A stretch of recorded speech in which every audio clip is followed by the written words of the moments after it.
नमस्कार साथियों। आशा करता हूँ आप लोग बहुत अच्छे होंगे। और आज हम लोग एक नई श्रृंखला की शुरुआत करने जा रहे हैं, जो श्रृंखला रहेगी राजनीतिक विचारक या राजनीतिक चिंतन, जिसमें आपको पाश्चात्य राजनीतिक विचारक, आधुनिक राजनीतिक विचारक, मध्यकालीन राजनीतिक विचारक और आपके भारतीय राजनीतिक विचारकों को आपको पढ़ना होगा। इनके जो विचार हैं, इनका जो चिंतन है, उनको पढ़ना होगा। तो आज हम लोग देखेंगे ये जो राजनीतिक चिंतन है या फिर जो राजनीतिक विचारक हैं, इनका जन्म जो है कहाँ हुआ, यानी कि राजनीतिक चिंतन का उदय कहाँ हुआ। जो चिंतक होते हैं वो क्या करते हैं, वो चिंतन करते हैं, है ना। जो विचारक होते हैं वो विचार अपने अपने प्रस्तुत करते हैं, किसके ऊपर, राज्य के ऊपर। तो आज हम बात करने वाले हैं कि इसका जो जन्म हुआ, जन्म कहाँ हुआ, इस बात पर हम बात करेंगे। तो राजनीतिक चिंतन, राजनीतिक चिंतन हेडिंग डालिए आप लोग।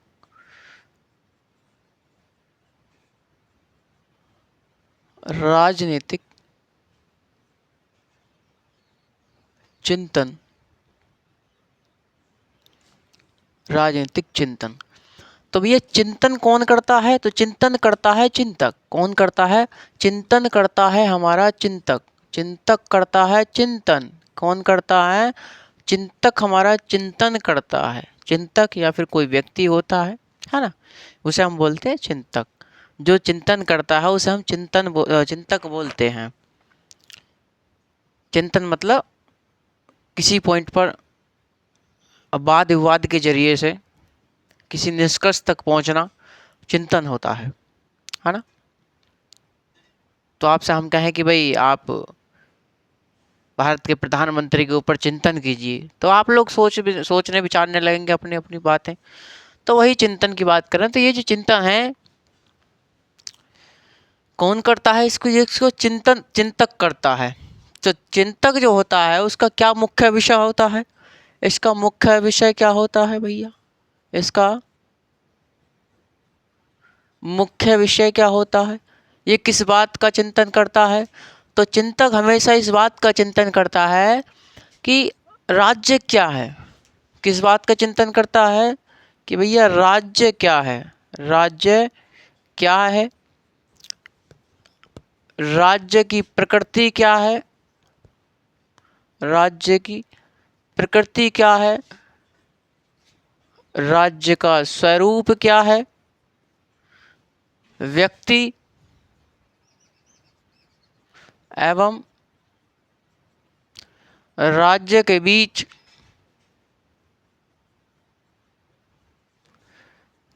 संबंध क्या है, स्वतंत्रता, न्याय, अधिकार, इन सबको लेकर व्यक्ति एवं जो हमारा राज्य है उसके मध्य संबंध क्या है। तो जो राजनीतिक चिंतन होते हैं, जो हमारे राजनीतिक चिंतक होता है, वो किस बात का चिंतन करता है? तो वह सदैव इस बात का चिंतन करता है कि राज्य क्या है, राज्य की प्रकृति क्या है, राज्य का स्वरूप क्या है, और व्यक्ति एवं राज्यों के बीच में संबंध क्या है, स्वतंत्रता, अधिकार, न्याय, इन सब को लेकर व्यक्ति एवं राज्य के बीच संबंध क्या है। तो चिंतन इन बातों पर होता है, इन विषयों पर चिंतन होता है। कौन करता है चिंतन? चिंतन करता है हमारा सदैव चिंतक। समझ में आ रही प्यारे साथियों बात? यहाँ तक बात आ रही समझ में? चलिए, तो मैं आपको बता दूं कि जो चिंतन होता है ये समयबद्ध होता है। चिंतन कैसा होता है? ये जो चिंतन होता है, ये जो चिंतन होता है, ये समयबद्ध होता है। कैसा होता है साथियों? चिंतन कैसा होता है? समयबद्ध होता है। यानी कि जिस प्रकार से समय परिवर्तित होता है, जिस प्रकार से समय परिवर्तित होता है, जिस प्रकार से समय परिवर्तित होता है, वैसे वैसे हमारा राज्य भी परिवर्तित होता है। राज्य भी हमारा परिवर्तित होता है। और आप जानते हैं कि राजनीतिक चिंतक का मुख्य विषय क्या है, तो वो क्या है, अपना राज्य है। राज्य के ऊपर चिंतन करता है, इसलिए राज्य भी परिवर्तित हो जाता है जैसे जैसे समय परिवर्तन होता है। और जैसे जैसे राज्य परिवर्तित होता है वैसे वैसे हमारी राज्य में क्या है, राज्य का स्वरूप भी परिवर्तित होता है। वैसे वैसे राज्य का स्वरूप भी परिवर्तित होता है। जब राज्य का स्वरूप परिवर्तित होता है तो साथियों कहीं ना कहीं राजनीतिक चिंतन जो है, जो हमारा चिंतन है, वो भी हमारा क्या है, परिवर्तित होता है। वो भी हमारा परिवर्तित होता है। और साथियों तमाम ऐसे राजनीतिक विचारक रहे हैं, चिंतक रहे हैं, जिन्होंने अपने समय में अनेक प्रकार के चिंतन किए। उन्होंने अपने अपने समय में राज्य के ऊपर चिंतन किया। तो तमाम प्रकार के विचारक रहे हैं, जैसे अरिस्तु, प्लेटो, सुकरात, है ना, और आपका Hobbes, Locke, Rousseau, J S Mill, Kant, Lenin, Hegel. तो ये सभी क्या है, मैकियावेली, ये सब क्या रहे हैं, ये सब अपने अपने समय में चिंतक रहे हैं। तो मैंने आपको बताया कि राजनीतिक चिंतन का जन्म कहाँ हुआ, तो राजनीतिक चिंतन का जन्म यूनान में हुआ। अभी बताएंगे, बात करेंगे। तो हम बात कर रहे हैं कि राजनीतिक चिंतन कौन करता है, तो चिंतन करता है चिंतक। चिंतक का मुख्य विषय क्या होता है, कि राज्य होता है। तो राजनीतिक चिंतन का मुख्य विषय क्या है, तो वो राज्य है। क्या है, राज्य है। आपको मैंने बताया कि राज्य क्या है, राज्य की प्रकृति क्या है, राज्य का स्वरूप क्या है, राज्य एवं व्यक्ति के बीच संबंध क्या है, राज्य एवं व्यक्ति के बीच संबंध क्या है, और स्वतंत्रता, अधिकार, न्याय को लेकर के राज्य एवं व्यक्ति के बीच संबंध क्या है। सदैव चिंतक जो है इस बात का चिंतन करता रहता है। और मैं आपको बता दूं कि ये जो चिंतन होता है वो समयबद्ध होता है, यानी कि समय परिवर्तित होने पर हमारा राज्य में परिवर्तन होता है। और जैसे जैसे राज्य परिवर्तित होता है वैसे वैसे हमारा चिंतन भी परिवर्तित होता है, वैसे वैसे हमारा चिंतन भी परिवर्तित होता है।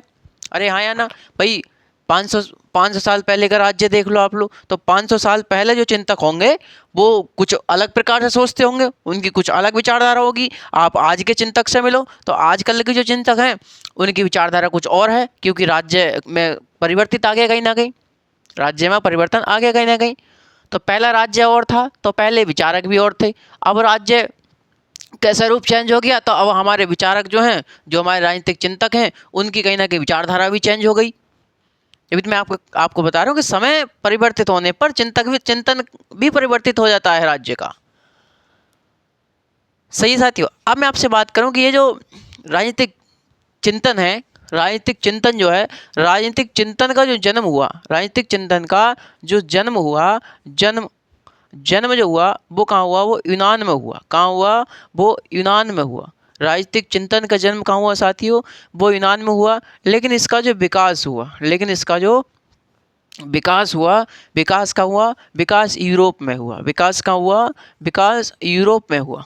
साथियों क्वेश्चन पूछा जाता है आपसे कि राजनीतिक चिंतन का जन्म कहाँ हुआ, तो यूनान में हुआ। कहाँ हुआ, यूनान में हुआ। और इसके विकास कहाँ हुआ, तो विकास हुआ यूरोप में। यूनानी पहले ऐसे विचारक थे साथियों, यूनानी पहले ऐसे विचारक थे जिन्होंने राजनीति को क्रमबद्ध और वैज्ञानिक तरीके से बनाया, जिन्होंने राजनीति को क्रमबद्ध और वैज्ञानिक तरीके से पढ़ा, उन्होंने बताया, है ना। लेकिन भारतीयों में ये व्यवस्था नहीं थी, भारतीयों में ये व्यवस्था नहीं थी। हमने कहा कि राजनीतिक चिंतन का जन्मदाता किसे कहा जाता है, यूनान को कहा जाता है। तो यूनानी ऐसे पहले विचारक थे जिन्होंने राजनीति को क्रमबद्ध एवं वैज्ञानिक बनाया। लेकिन साथियों भारतीयों को राजनीतिक चिंतन का जन्मदाता नहीं कहा जाता, भारतीयों को राजनीतिक चिंतन का जन्मदाता नहीं कहा जाता। क्यों, क्योंकि भारतीय जो थे, भारतीयों में वैज्ञानिकता और क्रमबद्धता का अभाव था, मतलब इनके अंदर नहीं थी। भारतीय थे, भारतीय राजनीतिक चिंतन को मिला जुला कर पढ़ते थे, उनमें सभी विषय सम्मिलित थे, जैसे राजनीति शास्त्र, अर्थशास्त्र, नीति शास्त्र, इतिहास, इन सभी का मिला जुला स्वरूप भारतीय राजनीतिक चिंतन में मौजूद था। जैसे भारतीय राजनीतिक चिंतन के जन्मदाता कौटिल्य हैं। कौन है, भारतीय राजनीतिक चिंतन के जन्मदाता, भारतीय राजनीतिक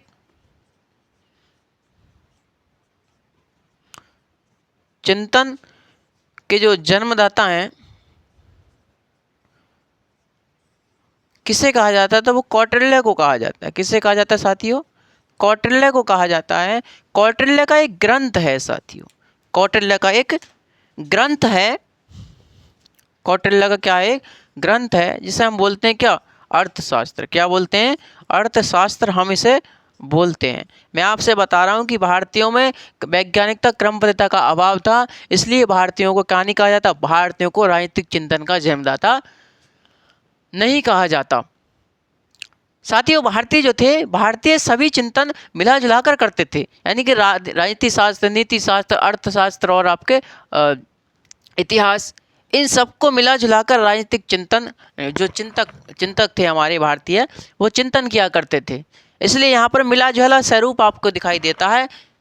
तो मैंने आपको एक उदाहरण दिया कि भैया भारतीय राजनीतिक चिंतन के जो जन्मदाता हैं वो कौटिल्य हैं, और कौटिल्य का एक ग्रंथ है जिसे हम अर्थशास्त्र बोलते हैं। क्या बोलते हैं? अर्थशास्त्र बोलते हैं। तो अर्थशास्त्र जो है, इसका जो संबंध है, इसका जो साथियों संबंध है, संबंध किससे है? संबंध है राजनीति से। संबंध किससे है? संबंध है हमारा राजनीति से। और इसका जो विषय वस्तु है, विषय वस्तु और आपकी विषय वस्तु क्या है? विषय वस्तु हो जाएगी हमारी इतिहास की। इतिहास की विषय वस्तु हो जाएगी। विषय वस्तु कहाँ की हो जाएगी? हमारी इतिहास की। विषय वस्तु इतिहास की। वर्णन जो है हमारा वो दंड नीति का है। काय का है? दंड नीति का हमारा इसमें वर्णन हो जाएगा। तो भारतीयों में कैसा चिंतन था? तो भारतीयों में भैया मिला जुला चिंतन था। तो आपने देखा कौटिल्य के ग्रंथ से। समझ रहे हैं आप मेरी बात? समझ रहे हैं साथियों आप लोग मेरी बात? तो राज्य पर क्या करते हैं? चिंतक करते हैं। चिंतक जो होते हैं वो राज्य पर चिंतन करते हैं, है ना। तो राज्य मैंने आपको बताया कि ये समयबद्ध होता है, यानी कि समय बदलने पर राज्य के स्वरूप में भी परिवर्तन होता है। और जैसे जैसे राज्य के स्वरूप में परिवर्तन होता है, वैसे वैसे हमारे राज्य में राजनीति भी बदलती रहती है। और जैसे जैसे राजनीति बदलेगी, वैसे वैसे हमारा चिंतन का स्वरूप भी बदलता चला जाएगा। तो राज्य जो होती है, राज्य सभ्य समाज की पहचान होती है साथियों। राज्य जो होती है, राज्य हमारी सभ्य समाज की पहचान होती है। राज्य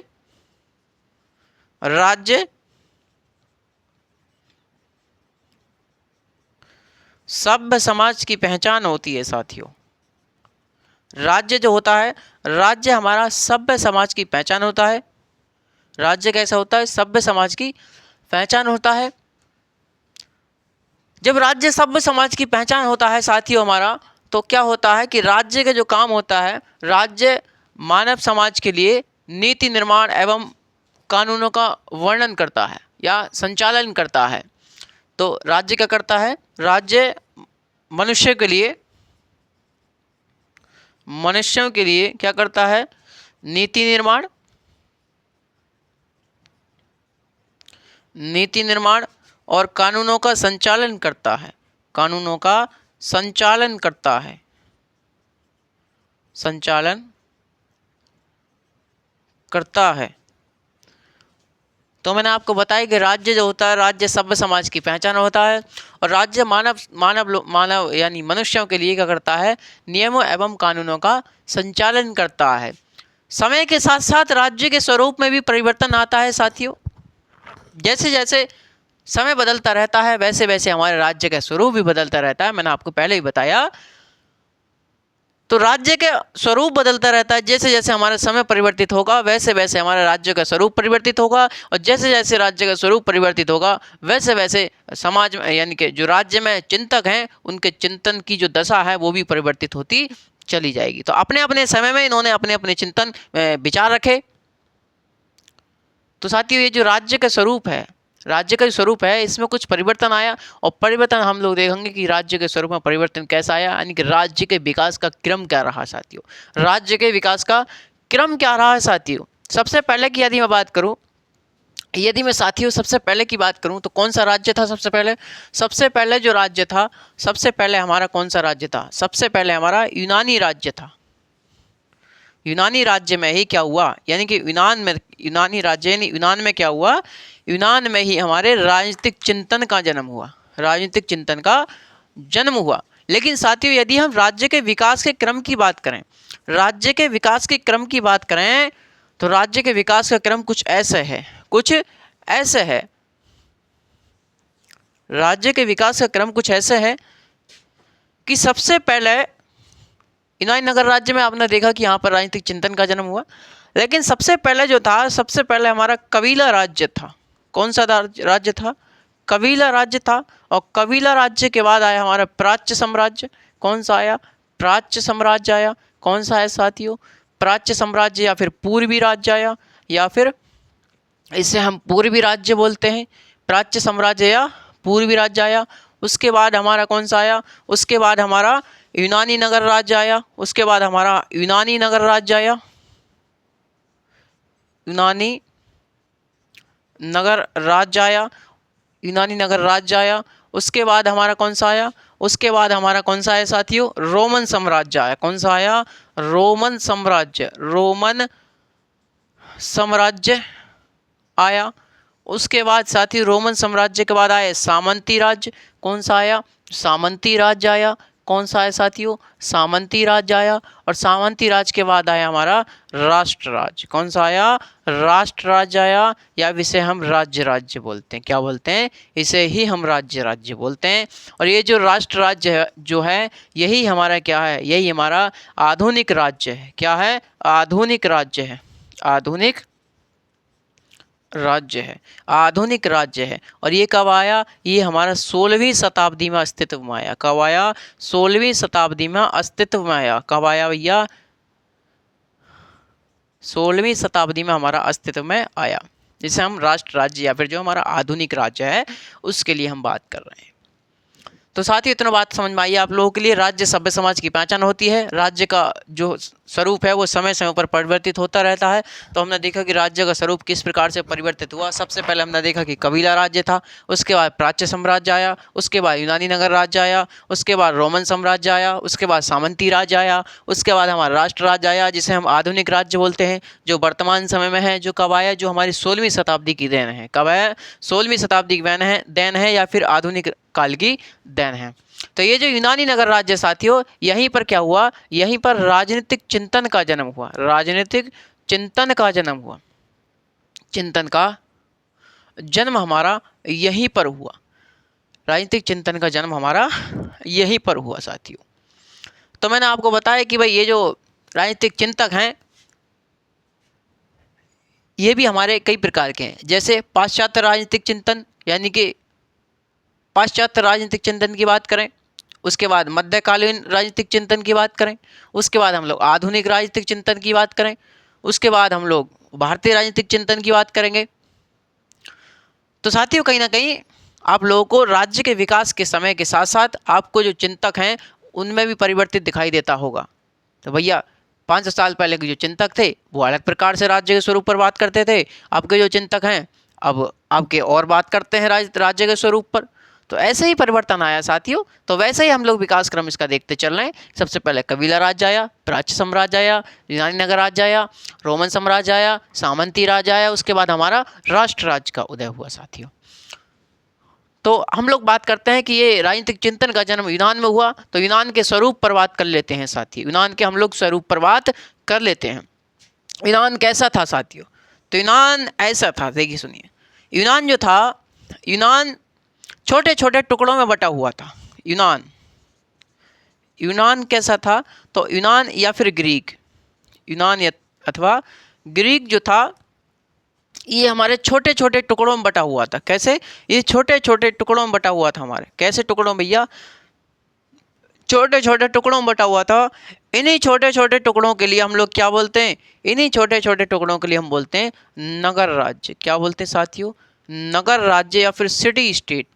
तो यूनान छोटे छोटे नगर राज्य या फिर सिटी स्टेट में बटा हुआ था, जिसमें कुछ महत्वपूर्ण नगर राज्य रहे जैसे एथेंस, जैसे एथेंस और हमारा स्पार्टा। एथेंस और स्पार्टा, एथेंस भैया और स्पार्टा। एथेंस में क्या हुआ? एथेंस में ही साथियों, एथेंस में ही सुकरात,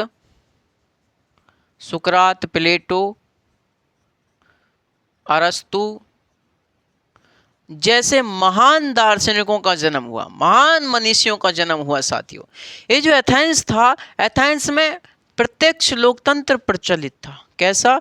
प्रत्यक्ष लोकतंत्र प्रचलित था। कहाँ पर? एथेंस में। और ये जो स्पार्टा था, स्पार्टा में साथियों सैनिक शासन मौजूद था। कैसा शासन मौजूद था? सैनिक शासन मौजूद था। कहाँ पर? स्पार्टा में। तो साथियों यूनान का जो अब हम यूनान के स्वरूप पर बात कर रहे हैं ना, यूनान का स्वरूप, यूनान के स्वरूप पर बात कर रहे हैं। तो यूनान में हम लोगों ने देखा कि यूनान छोटे छोटे नगर राज्यों में बटा हुआ था, छोटे टुकड़ों में बटा हुआ था। उन्हें हम नगर राज्य बोलते हैं, सिटी स्टेट बोलते हैं, जिसमें कुछ महत्वपूर्ण नगर राज्य रहे जैसे एथेंस और स्पार्टा। एथेंस में क्या था? एथेंस में प्रत्यक्ष लोकतंत्र प्रचलित था। और स्पार्टा में क्या था? स्पार्टा में सैनिक शासन मौजूद था साथियों। ये जो एथेंस था, एथेंस में ही सुकरात, प्लेटो, अरस्तु जैसे महान दार्शनिकों का, महान मनीषियों का जन्म हुआ साथियों। महान दार्शनिकों का जन्म हुआ।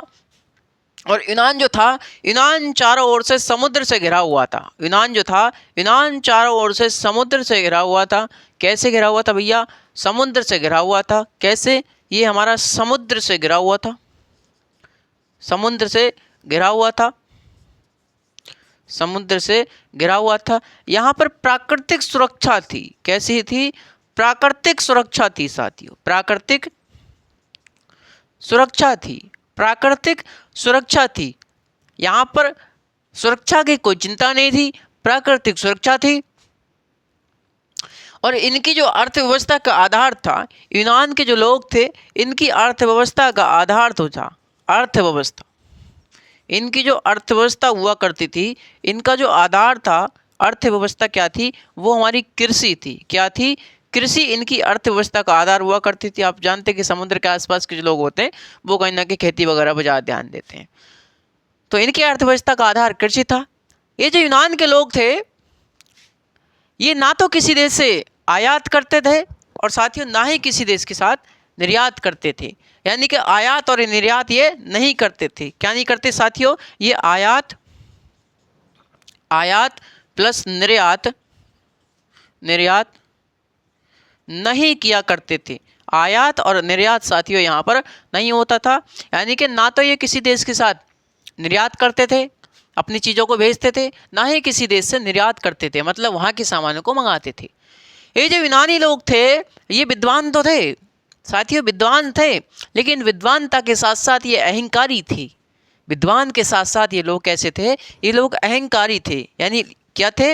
ये लोग विद्वान थे, ये लोग विद्वान थे, लेकिन कैसे थे?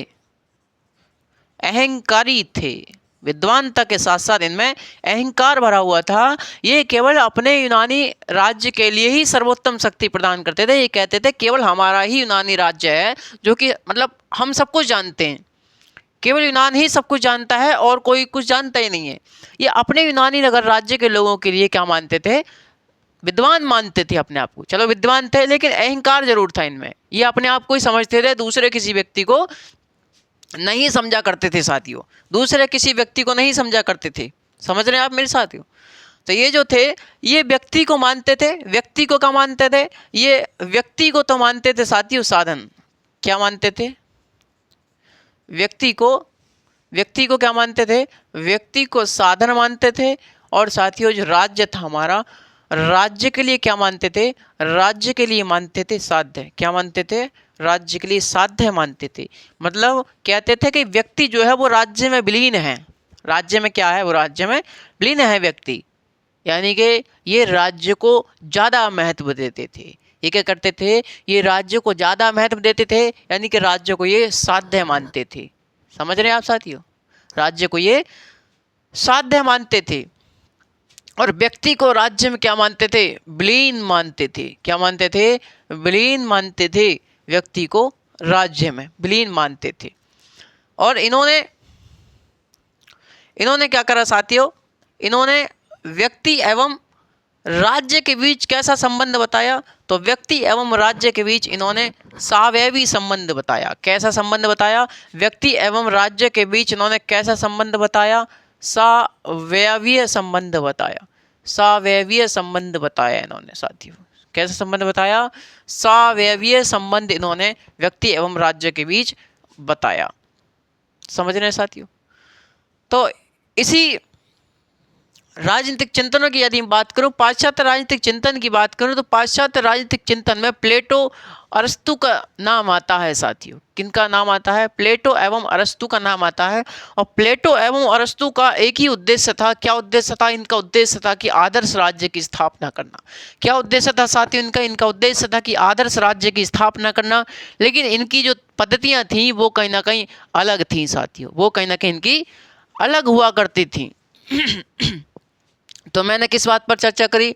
मैंने आपको यूनान के स्वरूप पर चर्चा की। और यूनान का जो स्वरूप था वो कैसा था? मैंने आपको बताया कि यूनान छोटे छोटे नगर राज्यों में, छोटे छोटे सिटी स्टेट में बटा हुआ था, जैसे एथेंस और स्पार्टा। एथेंस जो था इसमें प्रत्यक्ष लोकतंत्र प्रचलित था, और स्पार्टा जो था, स्पार्टा में क्या था? स्पार्टा में हमारा सैनिक शासन मौजूद था। एथेंस में ही सुकरात एवं प्लेटो, अरस्तु जैसे महान मनीषियों का, महान दार्शनिकों का जन्म हुआ। और साथ ही ये जो यूनान था, यूनान चारों ओर से समुद्र से घिरा हुआ था। यहाँ पर प्राकृतिक सुरक्षा थी, यानी कि सुरक्षा की यहाँ पर कोई चिंता नहीं थी। अगला मैंने बताया कि ये जो प्राकृतिक सुरक्षा यहाँ पर थी, सुरक्षा की कोई चिंता नहीं थी। अगला मैं आपको बताऊं कि यहाँ के जो लोग थे उनकी अर्थव्यवस्था को आधार था वो क्या था? वो उनकी अर्थव्यवस्था का आधार कृषि हुआ करता था। क्या हुआ करता था? कृषि हुआ करता था इनकी अर्थव्यवस्था का आधार। ये जो थे ये आत्मनिर्भर थे। क्या थे? ये आत्मनिर्भर थे। ना तो किसी देश के साथ ना तो किसी देश के साथ आयात करते थे, ना ही किसी देश के साथ निर्यात किया करते थे साथियों। ये क्या थे? ये विद्वान थे।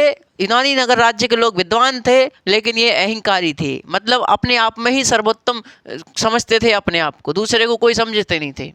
समझ रहे हैं आप मेरी बात साथियों?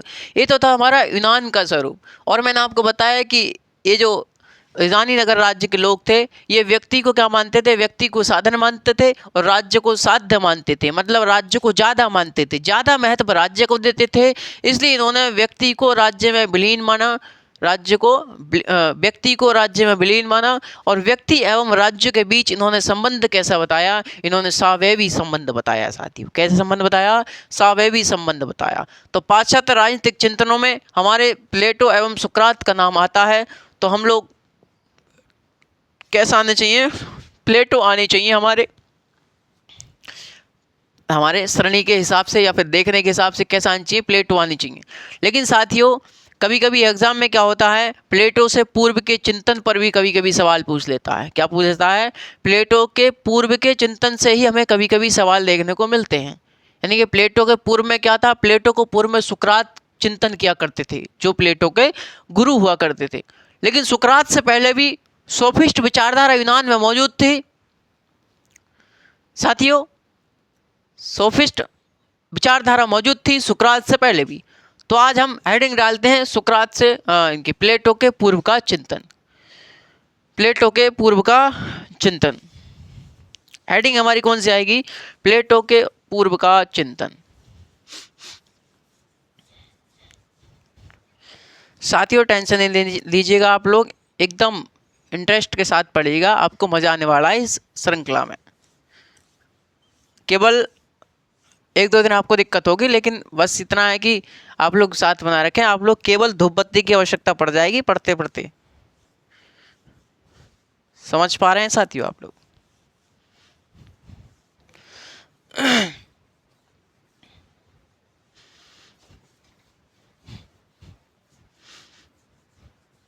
चलिए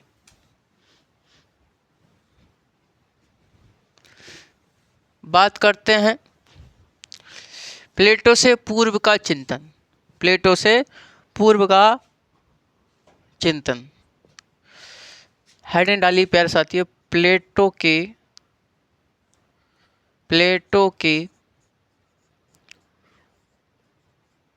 पूर्व का चिंतन। तो साथियों प्लेटो के पूर्व के चिंतन में आपको बात करूं तो क्या था यहाँ पर यूनान में सोफिस्ट विचारधारा प्रचलित थी। कैसी थी भैया? सोफिस्ट विचारधारा प्रचलित थी। कैसी थी? सोफिस्ट विचारधारा। सोफिस्ट विचारधारा हमारी प्रचलित थी कहाँ पर? प्लेटो के पूर्व यूनान में। सोफिस्ट कौन होता है? सोफिस्ट का मतलब होता है एक विद्वान शिक्षक। एक विद्वान शिक्षक, एक विद्वान शिक्षक। और ऐसा विद्वान शिक्षक जो शिक्षा के बदले धन लेता हो। शिक्षा के बदले धन लेता हो। मैंने आपको बताया कि यूनान में प्लेटो से पूर्व सोफिस्ट विचारधारा प्रचलित थी।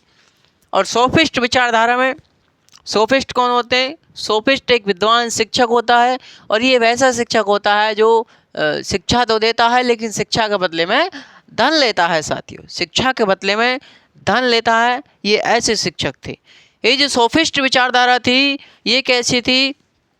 ये हमारी व्यक्तिवादी थी। कैसी थी? ये व्यक्तिवादी हुआ करते थे। कैसे थे? ये व्यक्तिवादी थे। व्यक्तिवादी या फिर मानवतावादी। कैसे थे? मानवतावादी। मानवतावादी, सार्वभौमिकतावादी। सार्वभौमिकतावादी, सार्वभौमिकतावादी। समझ में आ रही साथियों? तो ये जो सोफिस्ट थे, सोफिस्ट कैसे थे? तो ये व्यक्तिवादी थे, मानवतावादी थे, सार्वभौमिकतावादी थे। ये जो सोफिस्ट हुआ करते थे, आप लोग जानते कि जो व्यक्ति व्यक्तिवादी होगा, जो विचारधारा व्यक्तिवादी या मानवतावादी होगा, ये क्या करेगा? ये आपके व्यक्ति को ज़्यादा महत्व देगा। कहीं ना कहीं व्यक्ति के अधिकार, व्यक्ति की स्वतंत्रता, व्यक्ति को यह ज़्यादा महत्व देगा। क्या देगा? व्यक्ति को यह ज़्यादा महत्व देगा। इसलिए इन्होंने क्या माना? इन्होंने साथियों व्यक्ति को इन्होंने व्यक्ति को साध्य माना। क्या माना? व्यक्ति को इन्होंने साध्य माना। और भैया जो राज्य था हमारा, राज्य को इन्होंने साधन माना। राज्य क्या माना इन्होंने? राज्य को इन्होंने साधन माना। क्या माना? राज्य को साधन माना, व्यक्ति को साध्य माना। ये व्यक्ति को इतना महत्व देते थे कि इन्होंने व्यक्ति को साध्य बता दिया और राज्य को साधन बता दिया। ये कहते थे कि भैया व्यक्तियों ने मिलकर के राज्य बनाया है। व्यक्तियों ने आपस में सहमति का, व्यक्तियों की आपस में सहमति का परिणाम ही हमारा राज्य है। ये किसका विचार था? ये कहते थे सोफिस्ट हमारे। कौन कहते थे? ये सोफिस्ट कहते थे साथियों। तो ये जो थे ये राज्य के सामाजिक समझौते के सिद्धांत पर क्या करते थे? विश्वास करते थे।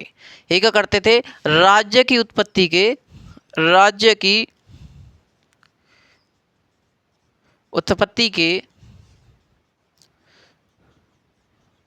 सामाजिक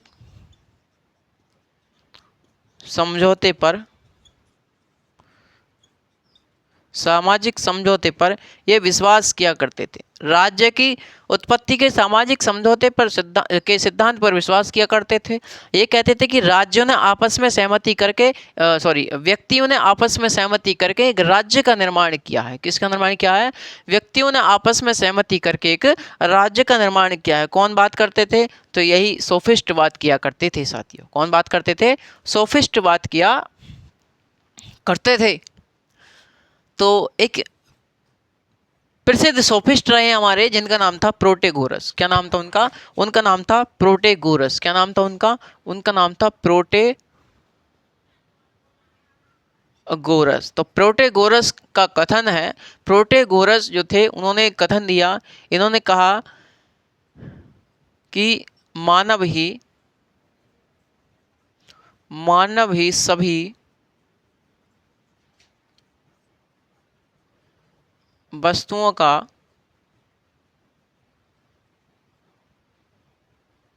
मापदंड है। क्या कहा भैया? इन्होंने कहा कि मानव ही सभी वस्तुओं का मापदंड है। मैंने आपको बताया कि व्यक्तिवादी थे ये, तो व्यक्तिवादी थे, व्यक्ति को ज़्यादा महत्व देते थे, इसलिए उन्होंने कहा कि मानव ही सभी वस्तुओं का मापदंड है, मानव से ऊपर कुछ नहीं है। किसने कहा? ये कहा हमारे सोफिस्टों ने। तो हम जानते कि प्लेटो से पहले हमारे सुकरात भी थे। प्लेटो से पहले हमारे सुकरात भी थे। अरे थे ना थे, तो भैया प्लेटो से पहले हमारे सुकरात भी आए। तो डाल दीजिएगा अब सुकरात। सुकरात पर भी थोड़ी चर्चा कर लेते हैं हम लोग, फिर आज का टॉपिक हम लोग समाप्त करते हैं। उसके बाद हम लोग कल पढ़ेंगे प्लेटो। कल पढ़ेंगे हम लोग प्लेटो। और प्लेटो में साथियों आप लोगों को आनंद आने वाला है, चिंता नहीं कीजिएगा बिल्कुल भी। प्लेटो का साम्यवाद हम लोग देखेंगे, प्लेटो का हम लोग राज्य पर विचार देखेंगे।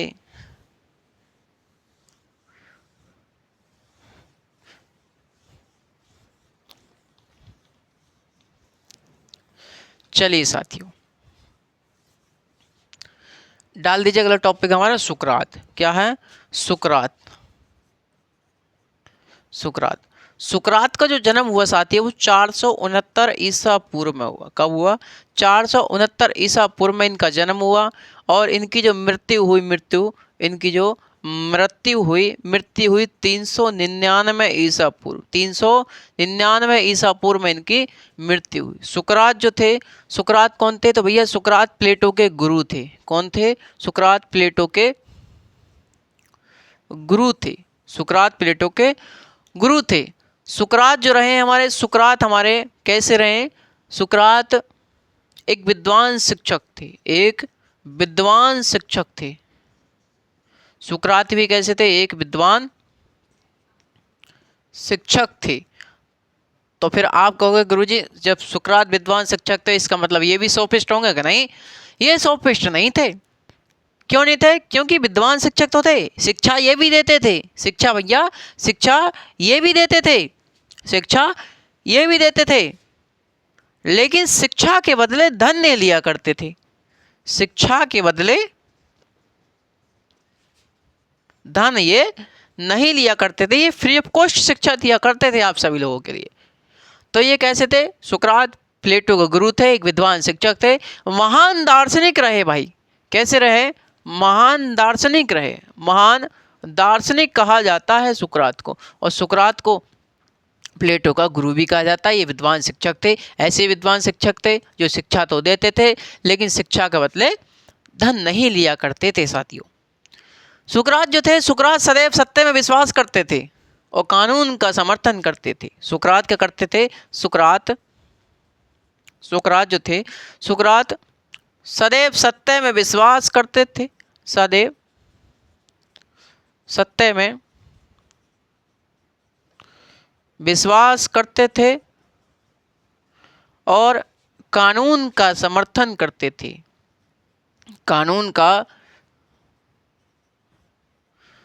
समर्थन किया करते थे। सदैव सत्य में विश्वास करते थे, कानून का समर्थन करते थे। कौन? सुकरात। सुकरात जो थे वहाँ की जो प्रत्यक्ष लोकतंत्र की सरकार थी उसके विरोधी थे। सुकरात क्या करते थे? सुकरात प्रत्यक्ष लोकतंत्र की सरकार के विरोधी थे। प्रत्यक्ष लोकतंत्र की सरकार के क्या थे? विरोधी थे। जब सुकरात का जन्म वहाँ पर हुआ तो वहाँ पर क्या था? वहाँ प्रत्यक्ष लोकतंत्र प्रचलित था। कैसा था? प्रत्यक्ष लोकतंत्र प्रचलित था। और इसी प्रत्यक्ष लोकतंत्र के क्या थे? सुकरात विरोधी थे। उन्होंने कहा कि ये जो प्रत्यक्ष लोकतंत्र की जो सरकार है ये क्या है? ये भ्रष्टाचारी है। ये क्या है? ये भ्रष्ट है। ये क्या है भैया? ये भ्रष्टाचारी है, अहंकारी ये सरकार है ना? लोगों के अधिकारों का हनन करती है। कौन कहते थे? सुकरात कहते थे। सुकरात कहते थे। सुकरात आदर्श राज्य की स्थापना करना चाहते थे। सुकरात एक निर्लिप्त बुद्धि के शासन में क्या करते थे? विश्वास करते थे। निर्लिप्त बुद्धि के शासक में विश्वास करते थे। सुकरात कहते थे कि एक व्यक्ति ऐसा होगा जिसको सब कुछ ज्ञान होगा। एक ऐसा व्यक्ति हो जिसको सब कुछ ज्ञान हो, जो एक निर्लिप्त बुद्धि का हो, जो सब कुछ जानता हो। सुकरात ऐसी कल्पना किया करते थे। सुकरात हमेशा निर्लिप्त बुद्धि के शासन में विश्वास किया करते थे। और भैया सुकरात हमेशा आदर्श राज्य की सोचते रहते थे कि आदर्श राज्य को कैसे बनाया जाए। आदर्श राज्य का मतलब है न्यायपूर्ण राज्य, यानी कि केवल उस राज्य में न्याय ही न्याय हो और कुछ हो ही नहीं। सुकरात यह सोचा करते थे। समझ रहे साथियों? तो सुकरात जो थे, सुकरात द्वंदात्मक पद्धति पर विश्वास किया करते थे। सुकरात जो थे, सुकरात द्वंदात्मक पद्धति पर विश्वास करते थे। सुकरात जो थे, सुकरात द्वंदात्मक पद्धति पर विश्वास किया करते थे। द्वंदात्मक पद्धति, कैसी पद्धति? द्वंदात्मक पद्धति पर विश्वास किया करते थे। निर्लिप्त बुद्धि के, कैसे? निर्लिप्त बुद्धि के शासन में विश्वास किया करते थे। निर्लिप्त बुद्धि के शासन में विश्वास किया करते थे। द्वंदात्मक पद्धति में विश्वास किया करते थे। द्वंदात्मक पद्धति में हमारे 3 चीजें आती हैं, जैसे वाद, प्रतिवाद और हमारा संवाद। तो साथियों, द्वंदात्मक पद्धति में विश्वास किया करते थे सुकरात जो थे, द्वंदात्मक पद्धति में विश्वास क्या करते थे। इसमें 3 चीज आती है, वाद, प्रतिवाद और संवाद। वाद मतलब मैंने कोई बात आपसे बताई, मैंने बोला कोई बात मैंने आपसे बताई। प्रतिवाद, जो आपने उस पर विचार रखा, मैंने आपके विचार रखा, आपकी समझ क्या कहलाया? वाद कहलाया। फिर आपने विचार रखा, क्या कहलाया? प्रतिवाद कहलाया। और इन दोनों के बीच में जो निष्कर्ष आया साथियों, इन दोनों के बीच में जो निष्कर्ष आया, यही कहलाया हमारा संवाद। क्या कहलाया? यही कहलाया हमारा संवाद। तो सुकरात के जो चेला थे वो प्लेटो थे, और प्लेटो ने अपनी एक किताब लिखी द रिपब्लिक। रिपब्लिक हमारी जो है वो संवाद शैली में लिखी गई पुस्तक है। इसका मतलब विचार विमर्श करके, निष्कर्ष निकाल करके उस पर विचार लिखी गई पुस्तक है साथियों। कौन सी? हमारी द रिपब्लिक, जो हमारी प्लेटो की पुस्तक है। तो साथियों, प्लेटो ने क्या दिए? प्लेटो ने कुछ सिद्धांत दिए। प्लेटो ने कुछ सिद्धांत दिए। प्लेटो के सिद्धांत, प्लेटो के सिद्धांत। प्लेटो ने कहा कि पूर्ण ज्ञान केवल विचारों में हो सकता है, व्यवहारों में नहीं। इन्होंने कहा कि पूर्ण ज्ञान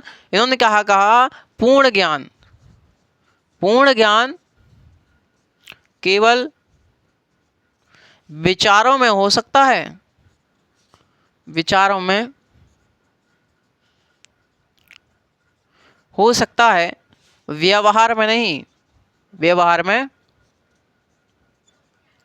नहीं। तो उन्होंने कहा कि पूर्ण ज्ञान केवल विचारों में हो सकता है। वाद विवाद करके आप लोग किसी निष्कर्ष पर पहुंच सकते हैं। पूर्ण ज्ञान आपको वहां है, विचारों में पूर्ण ज्ञान है, लेकिन व्यवहार में पूर्ण ज्ञान नहीं है। किसने कहा? हमारे सुकरात ने कहा। किसने कहा? सुकरात ने कहा। किसने कहा साथियों? सुकरात ने कहा। सुकरात ने क्या कहा कि पूर्ण ज्ञान केवल विचारों में हो सकता है, व्यवहारों में नहीं।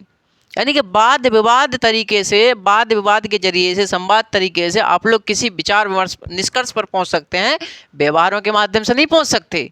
किसने कहा? सुकरात ने हमारा कहा। अगला सुकरात ने बताया, सुकरात ने ज्ञान के 2 प्रकार बताए साथियों। सुकरात ने जो ज्ञान के कितने प्रकार बताए? ज्ञान के 2 प्रकार बताए। एक तो ज्ञान इन्होंने बताया, एक तो बताया सापेक्ष ज्ञान। कौन सा बताया? एक सापेक्ष ज्ञान बताया, दूसरा हमारा निरपेक्ष ज्ञान बताया। क्या बताया? निरपेक्ष ज्ञान बताया। निरपेक्ष ज्ञान, सापेक्ष ज्ञान। सुकरात ने बताया कि सापेक्ष ज्ञान वह ज्ञान होता है जो मानव को प्राप्त ज्ञान होता है। सुकरात ने बताया कि सापेक्ष ज्ञान वह ज्ञान होता है जो मानव को प्राप्त ज्ञान होता है। कैसा होता है? जो मानव को प्राप्त ज्ञान होता है। और मानव को प्राप्त ज्ञान कैसा होता है? वो क्या होता है? वो होता है हमारा, एक प्रकार से बात करी जाए, जो मानव को प्राप्त ज्ञान होता है वो अपूर्ण होता है। कैसा होता है? वो अपूर्ण होता है साथियों। वो कैसा होता है? अपूर्ण होता है और अस्थायी ज्ञान होता है।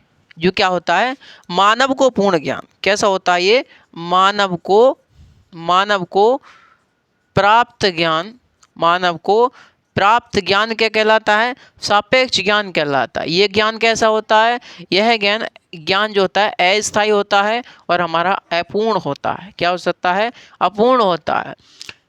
इन्होंने बताया निरपेक्ष ज्ञान वह ज्ञान होता है जो मानव को प्राप्त ज्ञान नहीं होता। मानव को प्राप्त नहीं होता, बल्कि यह ईश्वरीय ज्ञान होता है। बल्कि यह ईश्वरीय ज्ञान होता है। ये क्या होता है? सत्यम शिवम सुंदरम का ज्ञान होता है। और ये क्या होता है? ये स्थायी ज्ञान होता है।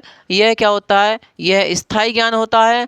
और क्या होता है? यह पूर्ण होता है, यह पूर्ण होता है, यह अपूर्ण नहीं होता बल्कि यह पूर्ण होता है। तो सुकरात ने ज्ञान के दो प्रकार बताए। इन्होंने कहा कि एक सापेक्ष ज्ञान, वह ज्ञान जो मानव को प्राप्त ज्ञान होता है, ये अस्थायी होता है और ये अपूर्ण ज्ञान होता है। इन्होंने दूसरा ज्ञान का प्रकार बताया निरपेक्ष ज्ञान। निरपेक्ष ज्ञान इन्होंने बताया, निरपेक्ष ज्ञान में इन्होंने बताया कि भैया यह मानव को प्राप्त ज्ञान नहीं होता बल्कि यह ईश्वरीय ज्ञान होता है, सत्यम शिवम सुंदरम का ज्ञान होता है।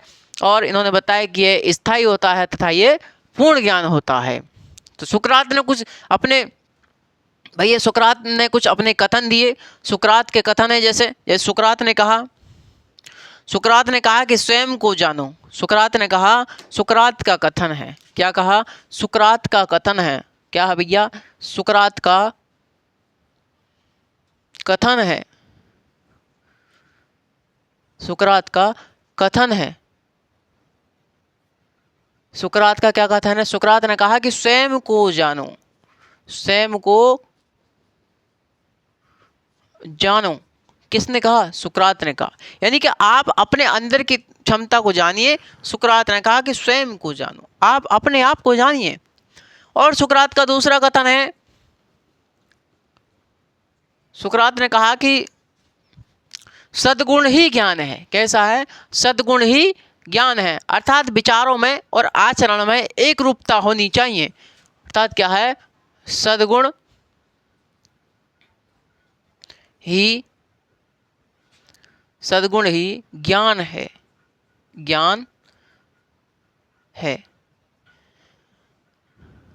अर्थात विचारों एवं आचरण में, अर्थात ज्ञान एवं आचरण में कैसी? एक रूपता होनी चाहिए, एक रूपता होनी चाहिए। कैसे कहा? सुकरात ने कहा कि सद्गुण ही ज्ञान है, अर्थात ज्ञान एवं आचरण में एक रूपता होनी चाहिए। जैसा ज्ञान है वैसा आपका आचरण भी होना चाहिए। आपको ज्ञान है कैसा? आपको ज्ञान है पॉलिटिकल साइंस का, आप बात करते हैं इतिहास की। आपको ज्ञान है जीव विज्ञान का, आप बात करते हैं भौतिक विज्ञान की, बात करते हैं केमिस्ट्री की। तो ऐसा नहीं चलेगा।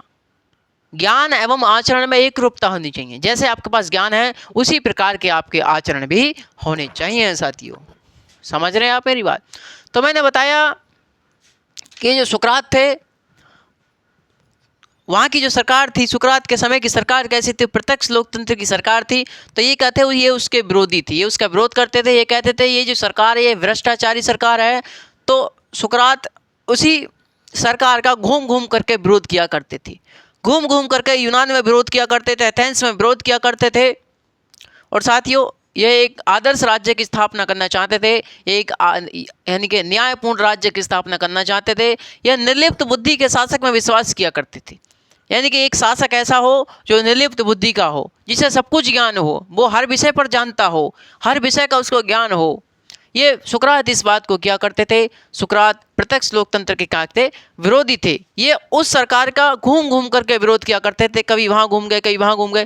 कहते थे लोगों से कि एक बात बताओ, यदि शासन की सत्ता की बागडोर एक निर्लिप्त बुद्धि के शासक में सौंप दी जाए तो अच्छी बात होगी या बुरी होगी? और वो न्यायपूर्ण राज्य होगा।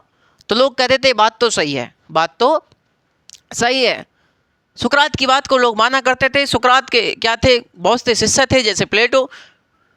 तो साथियों सुकरात जो थे, सुकरात की जो प्रवृत्ति थी, ये जो विरोध करने वाली प्रवृत्ति थी, प्रत्यक्ष लोकतंत्र की सरकार का विरोध करते थे सुकरात, ये जो उनकी प्रवृत्ति थी ये ज़्यादा ही बढ़ गई थी। एक समय में ये ज़्यादा ही बढ़ गई थी। इस वजह से वहाँ की जो प्रत्यक्ष लोकतंत्र की सरकार थी उसने एक बार गुस्से में आकर के क्या दे दिया? सुकरात को दंड दे दिया। दंड के स्वरूप क्या दिया? उनको जेल में डलवा दिया। और दंड के स्वरूप क्या दिया भैया? एक विष का पान दे दिया, यानी कि एक प्याला दे दिया जहर का। क्या दे दिया? जहर का प्याला दे दिया।